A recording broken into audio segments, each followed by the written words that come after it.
Le 9 septembre 2016, une femme a appelé les urgences à 22h30 pour leur dire que son mari a été tiré par quelqu'un avec une arme dans sa voiture et il a réussi de s'échapper. La police s'est déplacée directement au lieu où elle se situe sans savoir qu'est-ce qu'ils vont trouver là-bas. Ils ont vu une femme qu'elle les fait signer pour stopper. Mon mari est venu pour m'aider, car ma voiture était coincée là-bas, et il a été abattu par quelqu'un. S'il vous plaît. Elle était très choquée et elle pouvait à peine respirer. Elle avait plusieurs traces de sang sur son corps. J'ai entendu un coup de feu et la Jeep a commencé à rouler, je n'ai rien vu. Et j'ai vu l'ombre de quelqu'un. C'est tout ce que j'ai vu. La victime était Robert Poinet, qui était un pompier, et il est le mari de Chassie. Il est venu juste pour l'aider car elle a dit que sa voiture ne pouvait pas rouler. Donc, comment ce crime a eu lieu? Chassie a déclaré à la police qu'elle avait un rendez-vous avec Robert dans un restaurant pour manger des tacos. Mais elle a dépassé la route où elle doit tourner normalement et que sa voiture était empilée. Elle avait besoin d'aide, donc elle a envoyé un message à son mari pour venir à sa localisation. En tant que pompier, la mission principale de Robert est de protéger les personnes. Donc il est venu tout de suite pour secourir sa femme. Quand il arrive, il a laissé sa voiture un peu loin de celle de Chassie et il a continué à pied pour que sa voiture ne se bloque pas. Elle a resté devant la voiture de Robert pendant qu'il est parti pour essayer de sortir la voiture de sa position. Soudain, elle a entendu un tir de feu et elle a couru vers la voiture. Elle a trouvé son mari mort dans la voiture. Elle a dit que la voiture roulait doucement. Elle est entrée à l'intérieur pour la stopper et elle a essayé de lui tenir la tête. Pour cela, elle avait du sang sur son corps. Elle a ajouté qu'en arrivant, elle a vu l'ombre d'un homme qu'elle n'a pas pu le voir ni l'identifier. Qui pourrait être cet homme et pourquoi il l'a laissé comme témoin? Robert était un pompier pendant 19 ans et il est devenu capitaine. Il n'avait aucun conflit avec les autres. Il est très public dans le département des pompiers à Dallas. Sa mort a été un choc pour ses coéquipiers et sa famille. Robert avait 3 filles, la petite avec Chassie qui avait 6 ans. Les 2 autres de son premier mariage, Nathalie et Nicole. Son premier mariage avec Amy a duré 20 ans. Elle était sa copine depuis le collège avant qu'il a rencontré Chassie, qui était la raison principale dans son divorce après que sa femme a découvert sa relation secrète avec elle. En décembre 2009, Robert s'est marié avec Chassie quand elle avait 22 ans et il avait 40.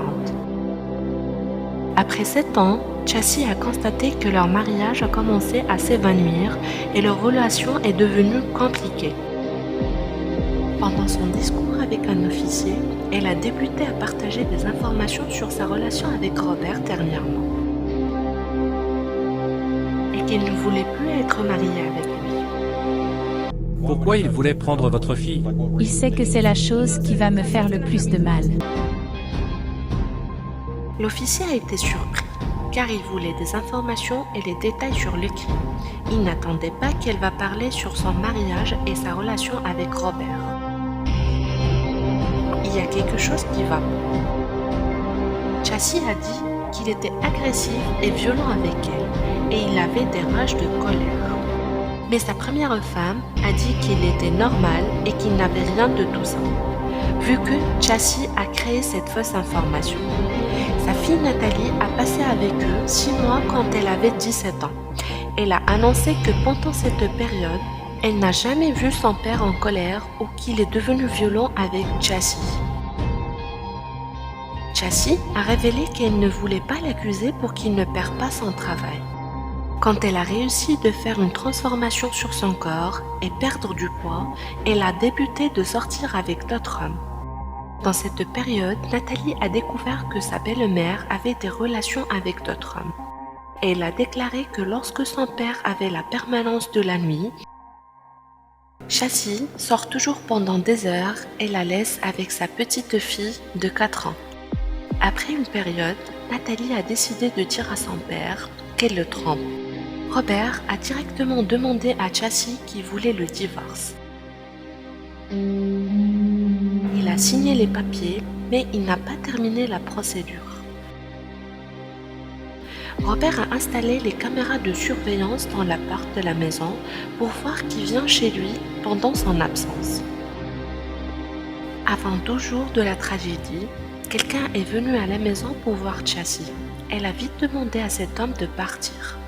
Robert a vu ce qui s'est passé dans les caméras lors de l'investigation et après que la police a découvert qu'elle est impliquée dans ce crime, elle a confessé qu'elle était avec cet homme qui s'appelle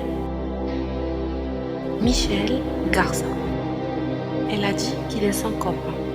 Les enquêteurs ont constaté que le plus Chassis parlait, le plus elle ressemblait à un suspect. Chassis a rencontré Michel Garza en 2016 à Facebook. Pour essayer de sauver son mariage avec elle, Robert a organisé un voyage à Mexico. Pendant cette période, il a trouvé Chassis en train de parler avec quelqu'un sur son téléphone. Après qu'elle a dit aux officiers qu'elle était avec Michel Garza, elle était transportée vers le département de police pour plus d'enquête.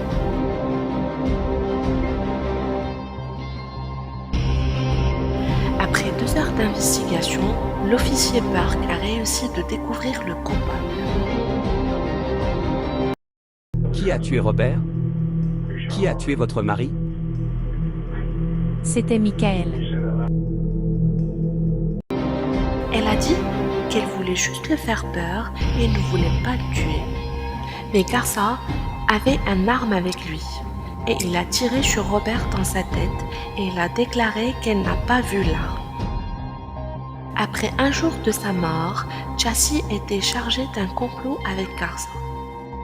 La police a débuté ses recherches sur Michel, mais il est disparu. Ils ont cherché sa maison, son travail, mais ils n'ont rien trouvé. Le prochain jour, Garcia s'est rendu. Il était accusé par le meurtre de Robert, mais il n'a rien dit. Il voulait la présence de son avocat. Les officiers voulaient trouver une preuve physique qui implique Garza avec le crime. Après 5 semaines, un agriculteur a appelé la police pour les informer qu'il a trouvé une arme dans son champ. C'est la même arme utilisée dans le crime.